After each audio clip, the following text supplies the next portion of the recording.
Nurse Paul, I'm concerned about Mr. George's recent echocardiogram. The ejection fraction has decreased significantly. We need to discuss a more aggressive treatment plan. I understand, Dr. Mihira. His symptoms have been worsening, and he's been experiencing more fatigue. We should consider increasing his beta blocker dosage. It can help improve heart function and reduce symptoms. I'll inform the patient and monitor his response to the increased dosage. Should we also adjust his diuretic? Let's reassess his fluid status and adjust the diuretic accordingly. We want to manage his congestive heart failure symptoms while avoiding excessive fluid retention. I'll also ensure he's adhering to his sodium-restricted diet and limiting fluid intake. That's important.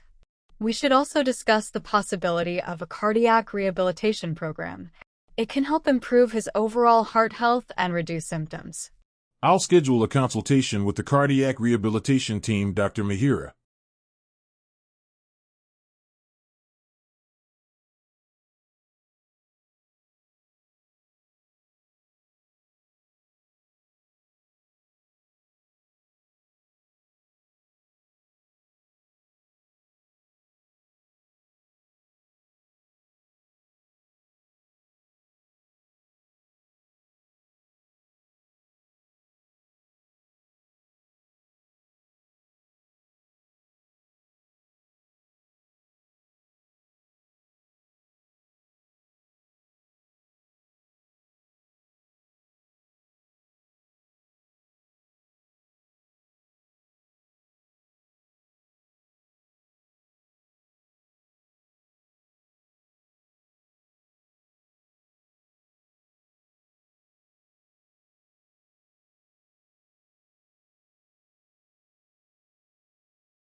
Mihira, I want to reassure you that you did wonderfully during the procedure, and now the focus is entirely on your comfort and a smooth recovery. It is completely normal to feel a little bit drowsy right now because of the sedation, so please do not feel rushed to get moving. For the next hour or so, you will remain here in our recovery room, where our nursing team will keep a close eye on your vital signs to ensure you are waking up safely and comfortably. As the sedation begins to wear off, you might notice a few temporary after-effects. It is very common to have a slightly sore or scratchy throat, which is simply a result of the instrument used during the examination. Mihira, you might also feel a bit bloated or experience some mild cramping in your abdomen. This happens because a small amount of air is used to expand the area for a clearer view. Passing gas will actually help relieve this pressure quite quickly, so please do not feel embarrassed if you need to do so. Before you can be discharged, a friend or family member must be here to accompany you home, as the medication can affect your reflexes and judgment for up to 24 hours. For this reason, it is vital that you avoid driving, operating machinery, or making any major legal decisions for the rest of the day. Regarding your diet, you can start with light, soft meals and plenty of fluids once you feel ready to swallow comfortably. Please prioritize rest for the remainder of the day to allow your body the time it needs to fully recover.